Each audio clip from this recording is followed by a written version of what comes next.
Welcome to Pydle Day 153. Pydle is a daily puzzle you need to solve by writing Python code. Today's Pydle is a butterfly, so have a go at solving that. If you're new to Pydle, I will now give the solution to yesterday's Pydle, which was a parrot. So I'm just going to paste in a solution, and while I do that, there's a small change to Pydle in that you can now use tab in the code editor, which is quite handy to indent. So if you are just using a keyboard and don't have access to a mouse, you can just do escape and then shift tab, and that will move the focus out of the code window. Okay, but it's quite handy, and this is something that people have been asking for. Okay, so I'm going to paste in the code that I wrote before and just go through it quickly. Now, I'm not particularly proud of this one because I just couldn't see any kind of patterns.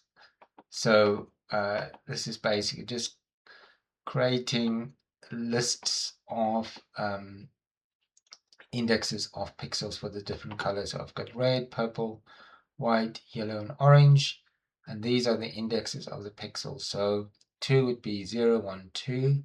So purple would be 0, 1, 2, 3, 4, 5. So the first purple pixel is 5.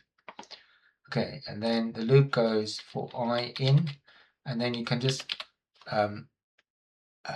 add all those lists in this example. These are tuples.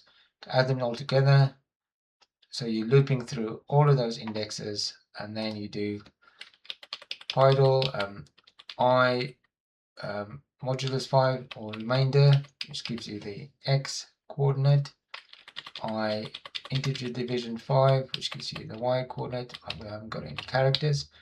And now we go for the colors. So red, if I in R, which is the collection of reds, then we've got for the different colors. So all of those. Let me know on Reddit or YouTube if you've actually found a cleaner solution. So if I run that, it's 169 characters, which is quite a lot, but it is quite a complicated puzzle. So it's cute, the parrot, very colorful, but I wasn't really able to see any patterns there. But yeah, drop me a comment if you did see any patterns and you came up with a more elegant solution. Okay, thank you for watching. Have a go at the butterfly, and I will see you again tomorrow.